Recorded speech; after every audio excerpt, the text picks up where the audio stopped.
हैं, जहां फेडीज गांव में जल जीवन मिशन के तहत बन रही पेयजल योजना को लेकर विवाद गहराता जा रहा है। दरअसल पेयजल निगम के द्वारा जल जीवन मिशन के तहत अटाल ग्राम पंचायत की फेडीज गांव में करीब 27 लाख रुपए की लागत से पेयजल योजना को प्रस्तावित किया गया, जिसको लेकर विभाग सन 2020 और 21 में टेंडर 2 बार निविदा प्रकाशित करवा चुका है, लेकिन ग्रामीणों के विरोध और उच्च स्तर पर हुई जांच के चलते टेंडर प्रक्रिया को निरस्त करना पड़ा। पूरी तरह से शुद्ध है। अगर वहां पे 15 बड़ी 2 इंच की पाइपलाइन अटाल की गई है, आप अगर चाहे तो पूरे विकास नगर को पानी 2 बार टेंडर निरस्त होने के बाद भी गांव वालों का ये है कि हम सभी गांव वालों को वहाँ पे सबके घर घर पे पानी आ रहा है। हमको इस टेंडर की, हमें इस जल जीवन मिशन की कोई ज़रूरत नहीं है। फिर भी ठेकेदार को फ़ायदा पहुँचाने के लिए जो अधिकारी हैं ज़बरदस्ती जल जीवन मिशन हमारे गांव के ऊपर थोप रहे हैं, जिसका विरोध पूरा गांव वाला कर रहा है। पहले भी ठेकेदार गलत डॉक्यूमेंट, झूठे डॉक्यूमेंट लगा के टेंडर लगाने की कोशिश कर चुके हैं। तो हमारी यही सरकार से मांग है और अधिकारियों से मांग है कि इस तरह की गलत योजनाओं को हमारे जिनको ज़रूरत नहीं है, सरकारी पैसे को जस्ट ठिकाने में लगाने के लिए आप हमारे ऊपर ये जल जीवन मिशन की योजना न दो। जनता कैबिनेट पार्टी की राष्ट्रीय अध्यक्ष भावना पांडे ने लालकुआं पहुंचकर बिंदु खत्ता के इंदिरानगर में प्राकृतिक आपदा से प्रभावित 7 परिवारों से मुलाकात करते हुए तत्काल राहत राशि उपलब्ध कराई। उन्होंने प्रत्येक परिवार को 11-11 हजार रुपए, कुल 77 हजार रुपए की धनराशि बांटी। साथ ही राज्य सरकार को आईना दिखाते हुए प्रत्येक पीड़ित परिवार को एक चारपाई, रजाई, गद्दे, बर्तन, राशन आदि की सामग्री से आर्थिक मदद की है। पीड़ितों को मरहम लगाए जाने का कार्य किया।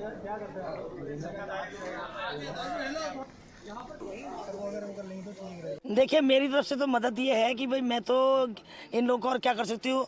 मैंने 11-11 हज़ार रुपये इनको नगद मदद की कोशिश करी है। बाकी इनके खाने पीने का सामान सब लाई हूँ, और दाल चावल, आटा चावल, चाय पत्ती, चीनी, साबुन, फोल्डिंग चारपाइयाँ, रजाई, गद्दे, चद्दर सब लाई हूँ मैं। सब इनका घर बस जाएगा। और सरकार से कहती हूँ कि भाई इनको मकान बना के दो, प्रधानमंत्री आवास योजना। अगर आपने 1 महीने में ऐलान नहीं किया, और पेपर मिल से भी रिक्वेस्ट करना चाहती हूँ, इनके आर्टिफिशियल मकान न बनाए जाए, और बना दो तो 2 कमरे कम से पक्के बना दो। और अगर आप नहीं बनाएंगे अगले महीने इसी तारीख को मैं यहाँ पे ईंटें गिरवा दूंगी, और क्या कहते हैं इनके मकान बनाने शुरू कर दूंगी 1 महीने के अंदर। खबर लक्सर से है, जहां सरकार का किसानों की धान की सरल सुलभ धान की खरीद कराने के दावे को लेकर लक्सर और उसके आसपास के इलाकों में हवाई दावे साबित हो रहे हैं। क्षेत्र में धान खरीद केंद्र पर हर रोज हंगामे नजर आ रहे हैं। किसान खरीदी केंद्रों पर तैनात कर्मचारियों पर खुल्लम खुल्ला कमीशन खोरी का आरोप लगा रहे हैं। आज भी कई गांव के किसानों ने इस बाबत तहसील मुख्यालय पहुंचकर हंगामा किया और एसडीएम वैभव गुप्ता से मुलाकात कर इस मसले की शिकायत की। किसानों ने एसडीएम को बताया कि टिक्कमपुर स्थित खरीद केंद्र और खानपुर क्षेत्र के खरीद केंद्रों की जमकर मनमानी सामने आ रही है। आरोप ये भी लगाया गया कि कर्मचारी बिना कमीशन के उनका धान नहीं खरीद रहे।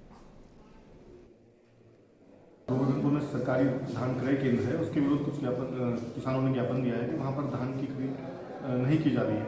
तो इसमें मेरे द्वारा स्वयं केंद्र का निरीक्षण किया जाएगा, और किसी भी प्रकार की अनियमितता पाई जाती है तो उसके विरुद्ध कठोर से कठोर कानूनी कार्रवाई की जाएगी। मेरे द्वारा केंद्र प्रभारी से वार्ता की गई है, और ये निर्देश दिए गए हैं कि वहाँ पर पूरे कार्य को पूरी ट्रांसपेरेंसी से करें, अपने पास पूरी लेबर की व्यवस्था रखें, और बाहर अपने केंद्र के बाहर चस्पा कर दें कि किस प्रकार के क्या मानक हैं और कितनी % मॉइस्चर इत्यादि होना चाहिए।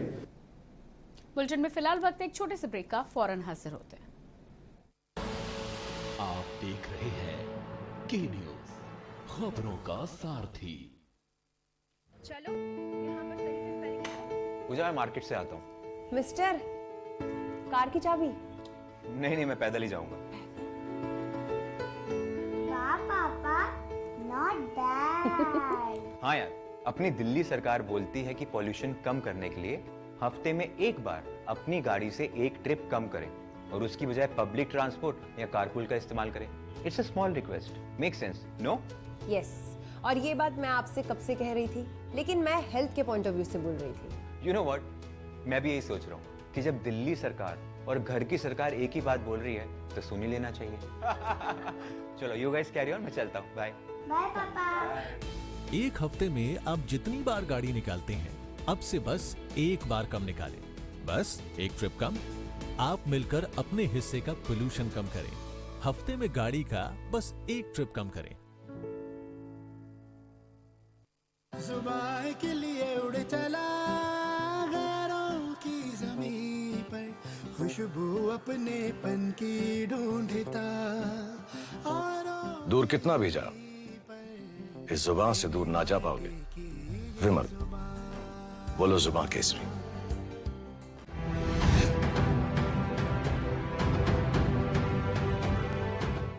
खुदी को आजमाया है तो ये अंदाज आया है, खुदी को आजमाया है तो ये अंदाज आया है। तुम में भी मैं हूं, शुद्ध प्लस पान मसाला। आप देख रहे हैं के न्यूज, खबरों का सारथी। ब्रेक के बाद बात करेंगे अगली खबर की। खबर डोईवाला से है, जहां आंगनबाड़ी कार्यकर्त्रियों के वेतन वृद्धि के लिए नारेबाजी का प्रदर्शन किया गया।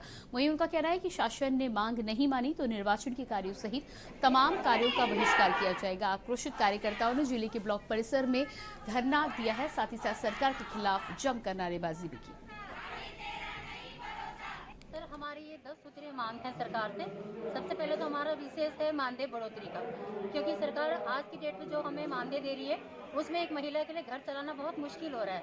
7,500 हमको वेतन मिलता है, जिसमें से 4500 हमें केंद्र सरकार द्वारा आता है और 3000 राज्य सरकार द्वारा आता है। जबकि 7,500 में एक महिला के लिए घर चलाना, फीस से लेके बिजली का बिल हो गया, सिलेंडर 1000 रुपये तक का हो गया, तो कैसे एक महिला घर चलाएगी। तो हम और सरकार हमसे इतना काम लेती है, गणना से लेके और राशन की आचार हम देते हैं, टीकाकरण क्या काम हम नहीं कर रहे हैं, और उसके वजह पे जो वेतन मिल रहा है वो बहुत कम है सर। खबर चमोली से है, जहां मामला उत्तराखंड के चमोली जिले का है, जहां जिला पंचायत उपाध्यक्ष लक्ष्मण सिंह रावत ने जिला पंचायत अध्यक्ष रजनी भंडारी पर भ्रष्टाचार के गंभीर आरोप लगाए हैं। मंगलवार को प्रेस वार्ता करते हुए जिला पंचायत उपाध्यक्ष लक्ष्मण सिंह रावत ने कहा कि अध्यक्ष रजनी भंडारी ने साल 2013 में आयोजित नंदा देवी राजजात के नियम के विरुद्ध काम किया था। उस दौरान सरकार ने जांच करवाई थी, जिसमें उन्हें दोषी पाया गया।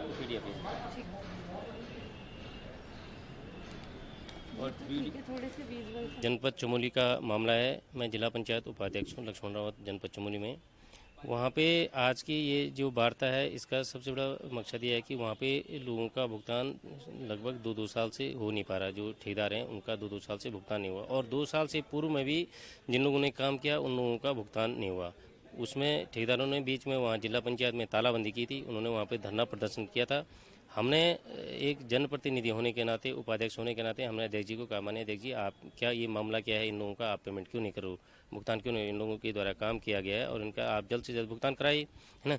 लेकिन वो भ्रष्टाचार में इतने लिप्त हैं। उनके पति पूर्व में कैबिनेट मंत्री रहे राजेंद्र भंडारी जी, उनका पूरा हद से उस जिला पंचायत में है, और वो जिला पंचायत के अधिकारियों को वहाँ बैठ के दबाव बना रहे हैं और लोगों को पेमेंट नहीं कर रहे हैं।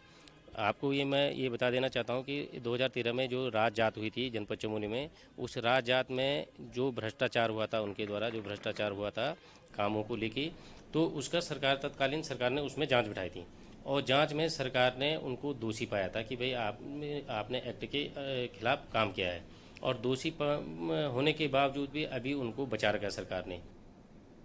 अगली खबर देहरादून से है, जहां कोविड-19 की मार ने सब अर्थव्यवस्था को चौपट कर दिया है, लेकिन निजी अस्पतालों के लिए ये एक अवसर बना है। कोरोना के इलाज के लिए मोटी रकम वसूलने वाले निजी अस्पतालों के खिलाफ आंदोलन छेड़ने की शुरुआत की गई है।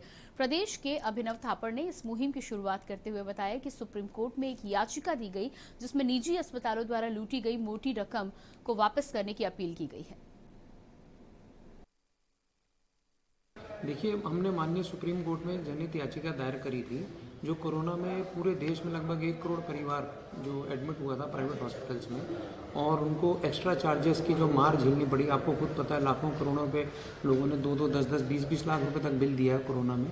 तो एक्स्ट्रा चार्जेस की जो मार झेलनी पड़ी, उसके रीएम्बर्समेंट में हम लोग गए थे। ये सारे रेट फिक्सेशन थे भारत सरकार की तरफ से 19 जून 2020 को, और उस रेट फिक्सेशन के आधार पर हॉस्पिटल्स को चार्जेस लेने चाहिए थे, जो कि नहीं हुआ। तो लोगों के साथ गरीब मार हुई। इसका सुप्रीम कोर्ट ने, माननीय सुप्रीम कोर्ट ने इसका संज्ञान भी लिया है। केंद्र सरकार को नोटिस जारी कर वापस पैसे करने के विषय में इसमें रिपोर्टिंग मांगी है। जो हमारा आज का विषय ये है कि उत्तराखंड में 2 सितंबर 2020 को भारत सरकार के गाइडलाइंस के अनुसार रेट फिक्सेशन हो गया था। जब रेट फिक्सेशन हो गया था, उसके बाद भी यहाँ लोगों से बहुत अनर्गल बिल चार्ज हुआ। आप लोग खुद जानते हैं, 2 लाख, 5 लाख, 10 लाख रुपये लोगों से चार्ज हुआ है। तो वो जितने भी बिल हैं, उनको हम लोग एक तो लोगों में अवेयरनेस क्रिएट करना चाहते हैं कि वो क्या रेट्स हैं, क्या सिस्टम है, किस तरीके से हुआ है, तो उन्हें पता चले, वो अपना हक की लड़ाई खुद भी लड़ सकें। लक्सर में स्वस्थ भारत मिशन को लेकर नगर के स्कूल में डेंगू व कोरोना को लेकर लक्ष्मण नगर में जागरूकता अभियान चलाया गया, जिसमें नपा अध्यक्ष अम्बरीश गर्ग ने कॉलेज में दीपक जलाकर शिविर की शुरुआत की। उन्होंने कहा कि अपने वातावरण को साफ स्वच्छ रखना हमारे सभी होने की पहली पहचान है। हम खुद स्वच्छता को अपनाने के साथ ही साथ दूसरों को भी इसके लिए प्रेरित कर सकते हैं। जो स्वच्छ भारत मिशन अभियान के तहत जो हमारा कार्यक्रम आज का जो आयोजन है, इसमें मेन रूप से कोरोना, जो कि अभी एक आम सी धारणा बनती जा रही है कि कोरोना बिल्कुल ख़त्म हो चुका है, और हमें इसी चीज़ को लोगों को समझाना है कि कोरोना अभी भी ख़त्म नहीं हुआ है। इससे रिलेटेड जितनी भी सावधानियां हैं वो हमें अभी भी पूरी तरह से फॉलो करना है। और ख़ासकर जो हर साल की तरह इस बार जो वायरल डिजीज़ जिसे हम कहते हैं, डेंगू है, मलेरिया, चिकनगुनिया वगैरह, ये सब जो है, उसके भी रोकथाम के लिए, उसके बचाव के लिए हमें क्या क्या करना है, उसके बारे में हम बच्चों को और इस पूरे शहर को जागरूक करने का काम कर रहे हैं। और आज हम उसी के कार्यक्रम के तहत इस लक्ष्य पब्लिक स्कूल लक्सर में आज हम लोग यहाँ पे मौजूद हैं। हमने यहाँ पे कोरोना के लिए बताया बच्चों को कि कोरोना से बचकर रहना चाहिए और हैंड सैनिटाइज करने चाहिए, मास्क लगाना चाहिए। इसी बारे में हमने बच्चों को प्ले करके दिखाया था कोरोना के ऊपर। वो क्योंकि डेंगू के लिए सबसे ज़्यादा मच्छरों से बचना चाहिए, जैसे कि गंदा पानी, जैसे नाला, जहाँ पे रिवर जहाँ पे पोल्यूटेड है, और नाले में इन सब चीज़ों को हमें क्लीन रखना चाहिए, जैसे कि कूलर एंड फ्रिज, इन सब को क्लीन रखना चाहिए, जिससे हमें डेंगू से बच सकते हैं। और इसी खबर के साथ खबर उत्तराखंड में इतना ही। बाकी खबरों के लिए देखते रहिए न्यूज़ इंडिया। नमस्कार।